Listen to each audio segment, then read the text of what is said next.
صحابہ کرام کا جو ایمان تھا وہ ایمان ان کے دلوں میں سورج کی طرح روشن تھا. سورج جب نکلتا ہے تو جہاں کو روشن کر دیتا ہے. تو حبیب پاک صلی اللہ علیہ وسلم کے زمانے میں مسلمانوں کے دل میں ایمان سورج کی طرح روشن تھا. اور حضرت بندہ نواز رحمۃ اللہ علیہ اپنے زمانے کے لوگوں کے بارے میں فرماتے ہیں کہ میں دیکھ رہا ہوں کہ اس وقت کے لوگوں کے دلوں میں ایمان ایک چنگاری کی طرح, یعنی 700 سال پہلے بزرگوں کے زمانے میں بندہ نواز جیسی شخصیت کی صحبت میں رہنے والوں کے زمانے میں چنگاری کی طرح دلوں میں ایمان تھا. اب 700 سال کے بعد ایمان کیا ہوگا اندازہ کریں. تو حاضرین, ایمان کے لیول سے ہم کم تر, عبادتوں کے لیول کے اعتبار سے بھی کم, ہر اعتبار سے ہم پستی میں, کمی میں. تو پھر کرنا کیا چاہیے؟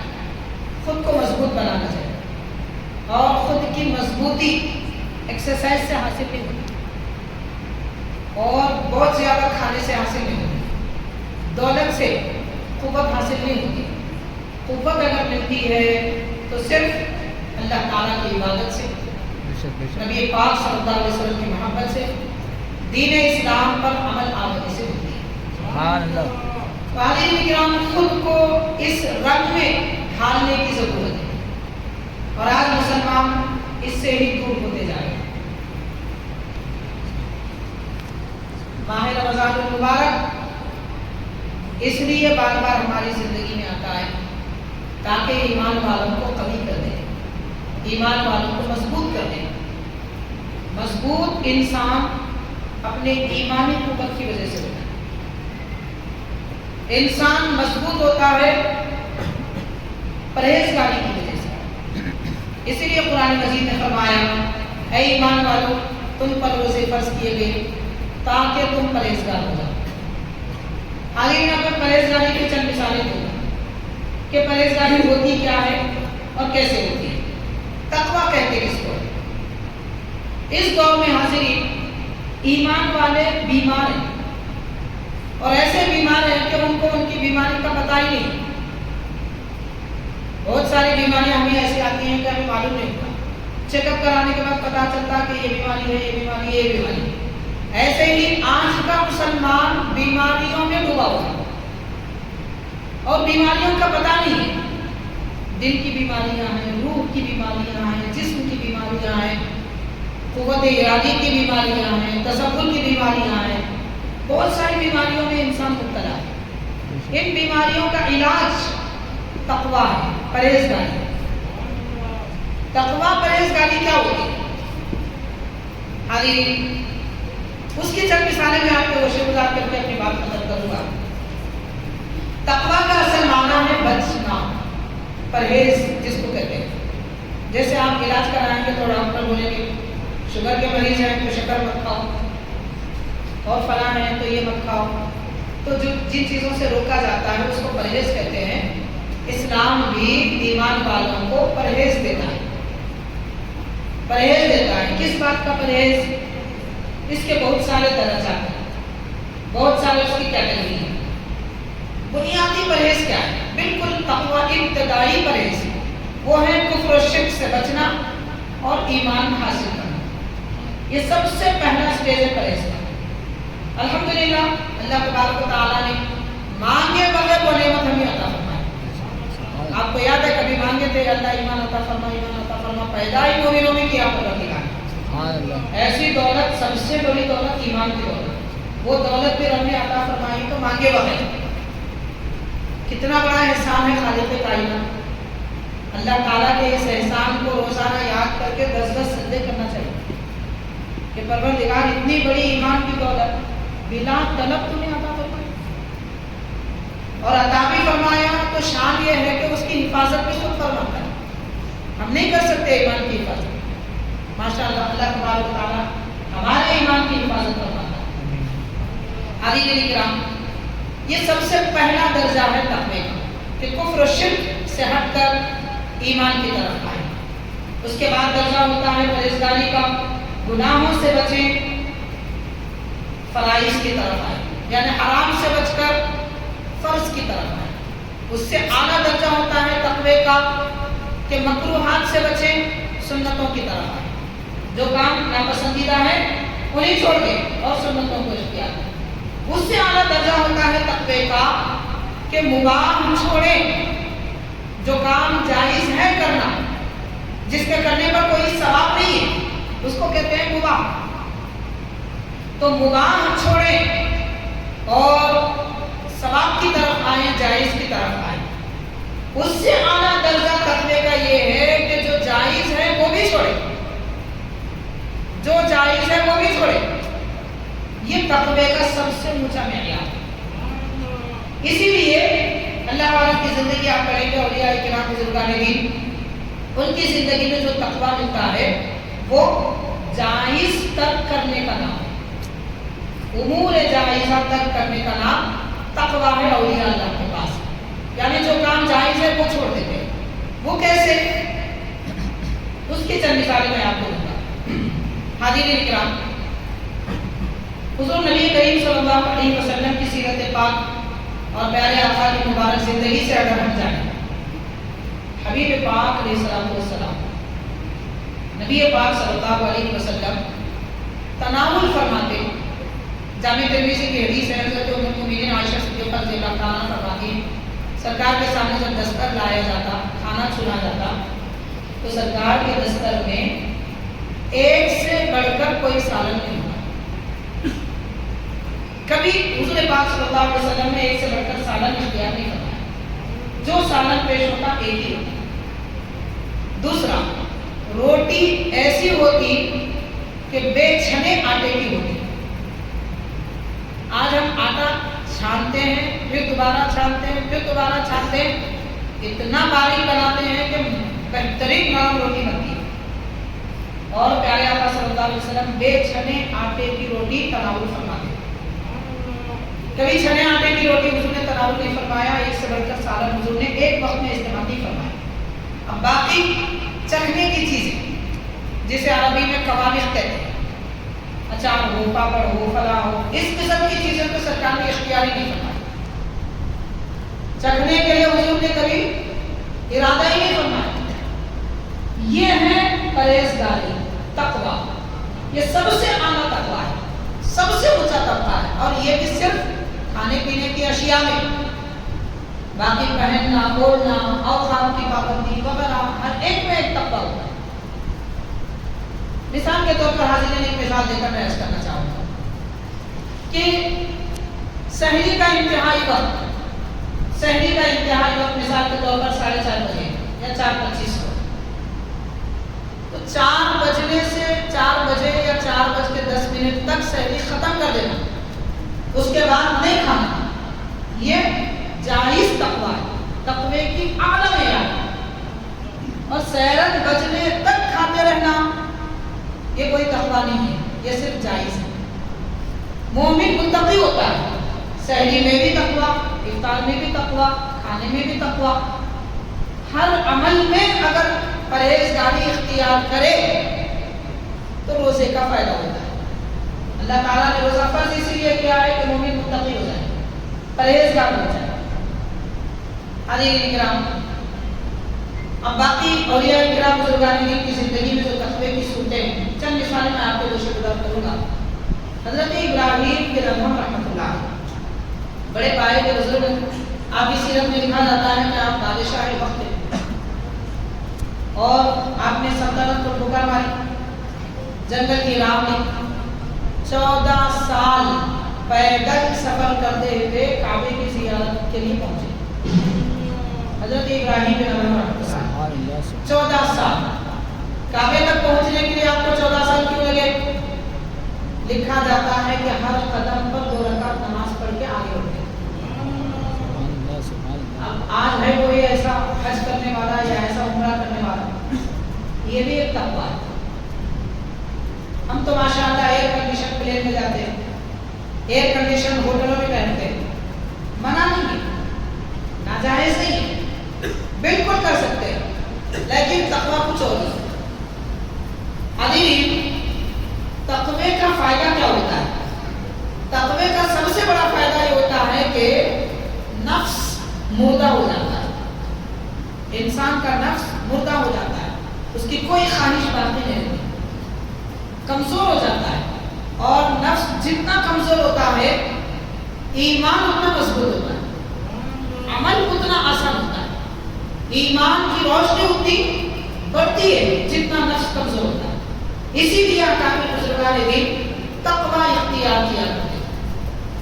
حضرت ابراہیم علیہ السلام رحمۃ اللہ علیہ کے متعلق یہ دلیل فرمایا جاتا ہے آپ کی سیرت پاک میں کہ ایک مرتبہ آپ نے کھجوریں خریدی، چند کھجوریں خریدی، اور جب تول کر ڈالا جا رہا تھا، آپ کی تھیلی وغیرہ میں ڈالا جا رہا تھا، تو ایک کھجور نیچے گر گئی. آپ نے وہ نیچے کی کھجور اٹھا کر اپنی تھیلی میں ڈالی اور گھر آئے. نماز عشاء کے بعد عبادت میں مصروف ہوئے. آدھی رات گزر گئی مگر عبادت میں کوئی مزہ نہیں آ رہا، کوئی لطف نہیں آ رہا. اللہ والوں کو عبادت میں ایسے مزہ آتا تھا جیسے ہمیں کھانے میں آتا ہے. چونکہ کھانے کی مثال ہم کو سمجھ میں آتی ہے اس لیے میں اس کا صرف مثال سمجھنے کے لیے، کھانے سے ہم کو جو مزہ آتا ہے اللہ والوں کو عبادت میں وہ مزہ آتا ہے، بلکہ اس سے بڑھ کے آتا ہے، اس سے بہتر آتا ہے، اس سے اچھا آتا ہے. تو آپ کو عبادت میں مزہ نہیں آ رہا، بڑا غم ہوا، رنج ہوا، تکلیف ہوئی. ہم مال کھوتے ہیں تو تکلیف ہوتی ہے، ہم دولت کھوتے ہیں تو تکلیف ہوتی ہے، ہم رشتہ داروں کو کھوتے ہیں تو تکلیف ہوتی ہے. اور اللہ والوں کی شان یہ ہے کہ وہ عبادت کا لطف کھوتے ہیں تو تکلیف ہوتی ہے. عبادت میں مزہ نہیں آ رہا ہے، غم چھا گیا، جس کی وجہ سے نیند غلط پانی آ گئی اور آپ نے خواب میں دیکھا کہ جنت کی سیر کر رہے ہیں اور بڑا عالیشان محل جنت میں بنا ہوا ہے. آپ چاہتے تھے کہ اس جنت میں داخل ہو، اس محل میں داخل ہو. ایک فرشتے آئے اور روکنے لگے، کہنے لگے یہ آپ کا نہیں. تو حضرت ابراہیم بن آدم نے فرمایا اللہ نے مجھے جب جنت دی ہے تو یہ محل میرا ہوگا. تو فرشتوں نے کہا نہیں، یہ محل ان لوگوں کا ہے جو دوسروں کی کھجور اپنی سمجھ کے اپنی تھیلی میں رکھا ہے. آپ پریشان ہو کر نیند سے بیدار ہو گئے، فوراً کھجور نکالا اور دکاندار کے پاس رات میں اسی وقت پہنچ گئے، اسے واپس کر دیا اور کہا کہ غلطی سے یہ تمہاری کھجور میرے تھیلی میں آ گئی اور میں سمجھا کہ تول والی کھجور نیچے گر گئی، تول میں آئی ہوئی کھجور گر گئی تھی، اس لیے میں نے ڈال دیا، اس لیے آپ نے واپس کر دیا. پھر دوبارہ آ کے جب عبادت میں مصروف ہوتے ہیں تو وہی لذت جو پچھلی رات میں تھی پلٹ کر آ جاتی ہے. تو حاضرین غور کریں کہ کھجور آپ کھائے نہیں تھے، کھا لیتے تو شاید عبادت کا مزہ اٹھا لیا جاتا، بلکہ آپ نے صرف اپنی سمجھ کر ڈال دیا تھا، جس کی وجہ سے عبادتوں کی لذت بھی ختم ہو گئی. آپ کی اس زندگی کے واقعے سے سبق ہم کو دیا جا رہا ہے. وہ تو پاک ہستی ہیں، ان کے بارے میں کیا کہنا، لیکن اللہ تبارک و تعالیٰ اپنے پیاروں کے ذریعے غفلت میں پڑے رہنے والوں کو سبق دینا چاہتا ہے. اس سے یہ سبق ہم کو ملتا ہے کہ جو حرام لقمہ کھائے، مشتبہ لقمہ کھائے، مکروہ لباس پہنے، ایسے شخص کو عبادت کی لذت نہیں ملے گی. عبادت کی لذت نہیں ملے گی. وہ ایسا نہیں ہے جیسا کہ بخار زدہ آدمی، بہترین بریانی کیوں نہ اس کے سامنے رکھی جائے، جس آدمی کو بخار آیا ہوا ہے وہ بریانی بھی اسے اچھی نہیں لگے گی، بلکہ اس کی خوشبو سے بھی نفرت ہوگی. آج ہم مسلمانوں کا حال ایسا ہے، نہ ہم عبادت کی طرف آنا چاہتے ہیں، نہ مسجد میں دل لگانا چاہتے ہیں، نہ قرآن کی تلاوت میں مصروف رہنا چاہتے ہیں، اور نہ ہی ہمیں عبادتوں میں لطف آتا ہے اور نہ ہی عبادتوں میں مزہ آتا ہے. اس کی وجہ کیا ہے؟ حاضرین ہمارا دل مریض ہے، روح مریض ہے، فکر مریض ہے، تصور مریض ہے، ہمارا جسم بھی مریض ہے. تو پہلے اس مرض کا علاج کرنے کی ضرورت ہے، اور مرض کا علاج روزہ کرتا ہے.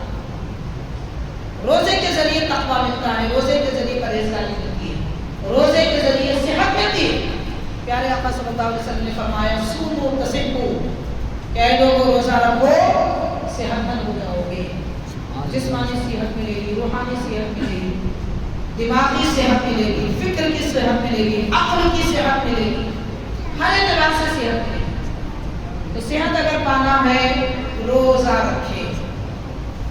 آج کل اکثر لوگ یہ سمجھتے ہیں کہ بھئی ہم بیمار ہیں اس لیے روزہ نہیں رکھتے، کام زیادہ رہتا ہے اس لیے روزہ نہیں رکھتے. روزہ نہ رکھنے والا بیمار ہے، روزہ رکھنے والا صحت مند، اور بیمار بھی اگر روزہ رکھے تو اسے صحت ملتی ہے۔ حاضرین کرام، بہرحال ماہ رمضان ہمیں تقویٰ سکھانے کے لیے آتا ہے، اور اس تقوی کی اگر بات کی جائے، آدمی جب متقی بن جاتا ہے، پرہیزگار بن جاتا ہے، تو کیا کیا نعمتیں اس کو ملتی ہیں۔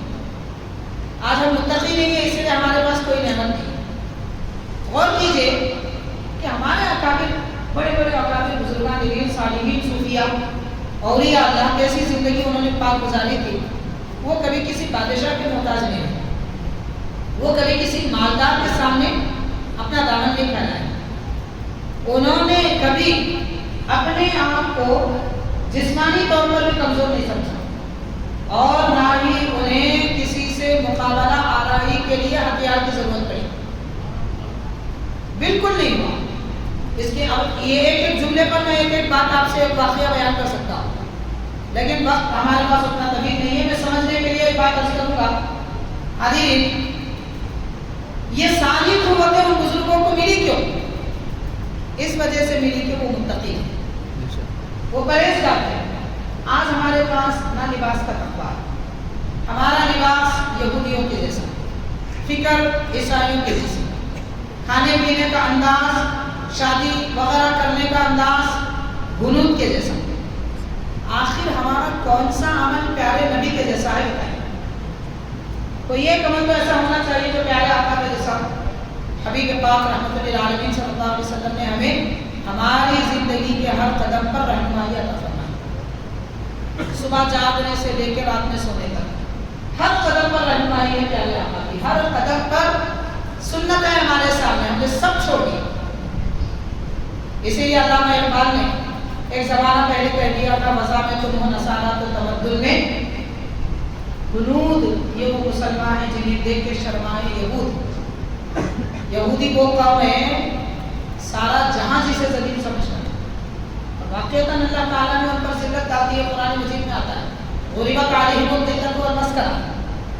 یہودی قوم پر اللہ تعالیٰ نے تنگ دستی اور ذلت مقدر کر دی ہے، ان کے چہرے پہ مہر لگا دیا کہ یہ ہمیشہ تنگ دست رہیں گے اور ہمیشہ ذلت کریں گے۔ لیکن آج کل یہ دیکھا جاتا ہے کہ دنیا میں سب سے بڑے مالدار یہودی، اس کے باوجود وہ تنگ دست ہے۔ اس لیے تنگ دست ہے کہ واقعی جو لذتیں اور واقعی جو نعمتیں اللہ تعالیٰ کی ہیں وہ انہیں نصیب نہیں ہے۔ ان کی زندگی میں ہر چیز آرٹیفیشل، قدرتی، فطری، حقیقی کوئی چیز ان کی زندگی میں نہیں ہے، تو اس اعتبار سے وہ تنگ دست ہے اور سب سے ذلیل قوم ہے۔ مسلمان سب سے عزت دار قوم ہے۔ قرآن مجید کہتا ہے، اللہ تبارک و تعالیٰ نے فرمایا وَلِلَّهِ الْعِزَّةُ وَلِرَسُولِهِ وَلِلْمُؤْمِنِينَ، غلبہ، عزت، شان، شوکت اللہ کے لیے، اللہ کے نبی کے لیے ہے، اور اللہ و رسول پر ایمان لانے والوں کے لیے۔ تو غور کیجئے کہ سب سے عزت دار قوم، سب سے ذلت والی قوم کی پیروی کر رہی ہے، تو ظاہر ہے کہ وہ ذلیل بنے گی۔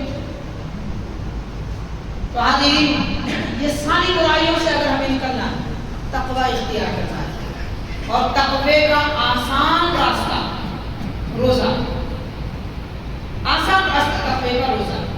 اس لیے اللہ تعالیٰ نے فرمایا تم پر روزے تم پر فرض کیے گئے کیونکہ تم پرہیزگار بن جائیں گے، متقی بن جاؤ گے۔ تو اس تقوی کا فائدہ کیا ہوتا ہے؟ وہ فائدہ ایک دو دن کے سارے میں آپ کو جو کہا دیے، یہی بزرگ حضرت ابراہیم بن ادہم رحمۃ اللہ۔ آپ کو ایک بزرگ نے دیکھا، غالباً حضرت حبیب اعظمی وغیرہ کوئی بزرگ ہے، تو انہوں نے آپ کو دیکھا کہ وہ ایک نہر کے کنارے بیٹھے اپنی اوڑھنے والی چیز، کمبل وغیرہ سی رہے تھے۔ تو انہوں نے دیکھ کر پوچھا، ابراہیم کو بادشاہت والی زندگی اچھی تھی یا پھر یہ زندگی اچھی کہ وہاں محل میں ہر قدم پر تمہارے نوکر چاکر تھے، پانی مانگنے کی ضرورت نہیں ہوتی تھی، لوگ لا کر دیا کرتے تھے، اور آپ نے اس بادشاہت کو ٹھوکر ماری اور یہ بیابانوں والی زندگی اختیار کی؟ کون سی زندگی اچھی ہے؟ تو حضرت ابراہیم بن ادہم رحمۃ اللہ علیہ نے زبان سے جواب نہیں دیا۔ آپ نے جو سوئی سی رہے تھے وہ سوئی نہر میں پھینک دی، اور کچھ دیر کے بعد فرمایا کہ مچھلیوں میری سوئی لاؤ. تو نہر میں جتنی مچھلیاں تیر رہی تھی ہر ایک اپنے منہ میں ایک سوئی لے کر آئی اور سب کے منہ میں سونے کی سوئی تھی. ایک مچھلی ایسی تھی کہ جس کے منہ میں حضرت نے جو پھینکا تھا وہ سوئی تھی. تو آپ نے اپنی سوئی اٹھا لی. اس کے بعد یہ پوچھنے والوں کو جواب دیا کہ یہ زندگی اچھی ہے اس سلطنت والی زندگی سے، اس لیے کہ میں وہاں پر لوگوں کے سروں پر حکومت کرتا تھا اور یہاں مخلوق خدا کے دلوں پہ حکومت کرتا تھا. سبحان اللہ سبحان. تو جو آدمی متقی ہو جاتا ہے، پرہیزگار ہو جاتا ہے، اللہ تعالیٰ اسے ایسی شان و شوکت عطا فرماتا ہے. حاضرین، آج کا مسلمان اس لذت سے محروم ہے، اس لذت سے محروم ہے. اس کی وجہ یہ ہے کہ ہمارے پاس تقویٰ ہے. آج کا مسلمان حرص کا بندہ ہے، لالچ کا بندہ ہے، دولت کا بندہ ہے، دنیا کا اطاعت گزار ہے. اسے دنیا کی ہر چیز چاہیے، اگر نہیں چاہیے تو قرآن نہیں چاہیے. اسی لیے کتنے ایسے لوگ ہیں جنہیں قرآن پاک کی تلاوت کرنا نہیں آتا. میں بلا مبالغہ عرض کروں گا، رات میں 2 بجے بھی عام راتوں میں اگر ہمارے فون پر میسج آئے تو آدمی بڑبڑا کے ہو جاتا ہے، نہیں معلوم کس کا میسج آئے. یعنی دنیا کے لوگوں کے میسج پر اتنی ہوشیاری. اور اللہ تعالیٰ نے کلام مقدس ہم کو عطا فرمایا، قرآن مجید. زندگیاں گزر گئی، نہ کبھی کھولے نہ کبھی پڑھے، رمضان تو چلا گیا. حاضرین کرام، جو قوم اپنے مولا کے کلام کی قدر نہ کر سکی تو اس قوم کا کون قدردان ہوگا؟ آج ہمیں اپنا جائزہ لینے کی ضرورت ہے. یاد رکھیے، میٹھی میٹھی باتوں سے کچھ ملنے والا نہیں ہے. شوگر کے مریض کو شکر مار دیتی ہے، شکر مار دیتی ہے شوگر کے مریض کو. آج مسلمان شوگر کا مریض ہے تو شکر کی باتیں نہیں کرنی چاہیے. کڑوے کریلے کی باتیں اگر ہوں صحت ملے گی. تو میٹھی باتوں سے خوش نہیں ہونا چاہیے، کڑوی باتوں سے پریشان نہیں ہونا چاہیے. یہ کڑوی باتیں ہی ہیں جو ہمیں صحت لوٹا دیتی ہے. ہمیں اپنا جائزہ لینا چاہیے، زندگی کیسی گزر رہی ہے، اعمال کیسے گزر رہے ہیں، کتنے ہم اللہ تعالیٰ کے اللہ کے نبی کے اطاعت گزار ہیں. حاضرین کرام، بہرحال تقویٰ پرہیزگاری انسان کو اعلیٰ معیار تک پہنچاتی ہے. جو آدمی متقی ہو جاتا ہے اس کا مقام کیا ہوتا ہے؟ علامہ اقبال نے فرمایا، خودی کو کر بلند اتنا کہ ہر تقدیر سے پہلے خدا بندے سے خود پوچھے، بتا تیری غذا کیا ہے. مقام ایسا ہونا چاہیے آدمی کا کہ اللہ تعالیٰ فرمائے، بندے تو بول کیا چاہتا ہے. یہ کیفیت ہونی چاہیے. اب یہ تو کیا چاہتا ہے جب رب بندے سے پوچھے تو اللہ کے بندے یہ فرماتے ہیں، اے میرے رب تو جو چاہتا ہے، میں اپنی کچھ نہیں چاہتا، تو جو چاہتا ہے وہ چاہتا. قرآن مجید کہتا ہے، وَمَا تَشَاءُونَ إِلَّا أَن يَشَاءَ اللَّهُ. اے لوگو، تم نہیں چاہو گے مگر وہی جو رب چاہتا ہے. اللہ تعالیٰ جو چاہتا ہے تم وہی چاہو گے. یعنی بندے کی اپنی چاہت کوئی چاہت نہیں ہے، اپنا ارادہ کوئی ارادہ نہیں ہے. ہوتا وہی ہے جو رب چاہتا ہے، وہی ہوتا ہے جو رب چاہتا ہے.